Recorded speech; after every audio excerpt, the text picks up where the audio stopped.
Assalamualaikum warahmatullahi wabarakatuh. Nama Vicky Maulana Putra Pratama, NIM 444. Di sini saya akan menjelaskan tentang agama dan batasannya. Yang pertama, pengertian agama, religion dan adin. Agama di kalangan ahli perbandingan agama terjadi perbedaan dalam mengartikan agama, sehingga istilah agama sampai saat ini masih menjadi pertanyaan. Apa definisi agama itu?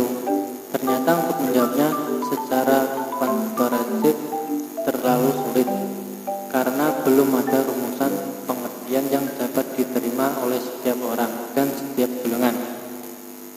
Yang kedua, religion. Religion berasal dari bahasa Latin yang sering dieja religio, dan semenjak zaman dahulu orang terpelajar berbeda pendapatnya tentang arti dasarnya. Yang ketiga, adin. Din dalam bahasa Semit berarti undang-undang atau hukum. Dalam bahasa Arab, kata ini mengandung arti menguasai, menduduki, patuh, utang, balasan, dan kebiasaan. Bila lafaz din disebutkan dalam rangkaian din ulah, maka dipandang datangnya agama itu dari Allah. Bila disebut dinun, nabi dipandang nabilah yang melahirkan dan menyiarkan. Bila disebut dinun ummah, karena dipandang bahwa manusialah yang diwajibkan memeluk dan menjalankannya.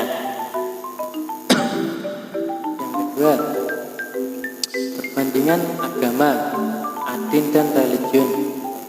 Agama, religion atau adin merupakan jalan yang harus ditempuh oleh manusia dalam hidup dan kehidupannya di dunia untuk mewujudkan kehidupan yang aman, tentram dan sejahtera.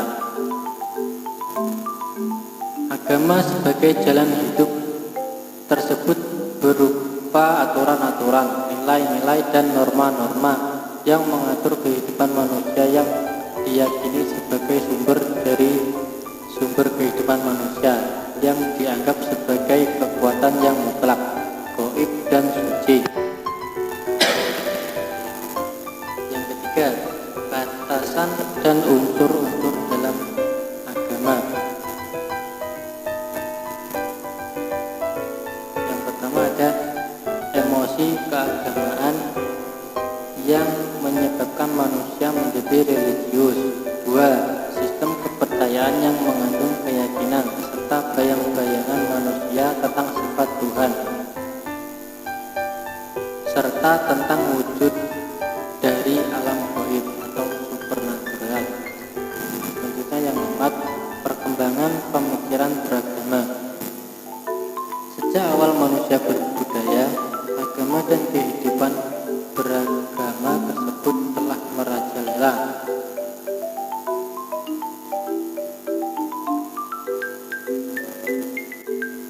Yang keempat, perkembangan pemikiran beragama.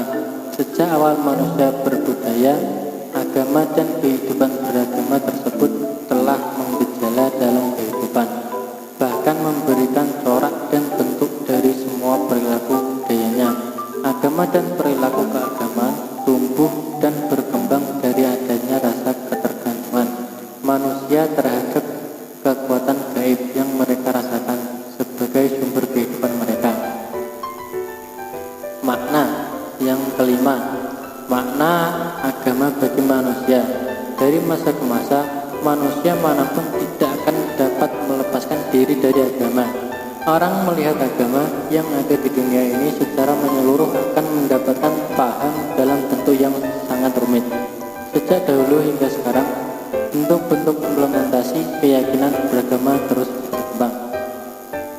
Yang terakhir, konsep ketuhanan dalam agama-agama. Mengkaji keesaan Tuhan adalah menyangkut masalah yang amat prinsip bagi semua agama, termasuk agama Kristen dan Islam atau agama Samawi, karena hal ini menyangkut masalah akidah atau ajaran dasar dari setiap agama. Teologi Teologi kedua agama samawi ini nampak adanya fenomena yang berbeda dalam interpretasi keesaan.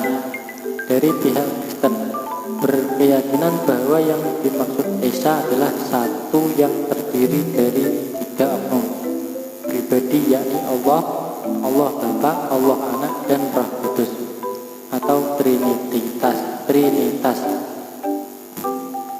Yang ketiganya adalah sama dan setara. Sedangkan dalam Islam yang dimaksud Esa ialah monoteisme murni atau tanpa oknum, tiada sekutu baginya. Al-Quran Surat Al-Maidah ayat 73. Esa menurut Islam ialah absolut monoteisme atau disebut keesaan Tuhan yang mutlak. Tidak ada Tuhan kecuali Allah. Sekian yang dapat saya sampaikan, kurang lebihnya saya mohon maaf. Dari Taufiq Wassalamualaikum.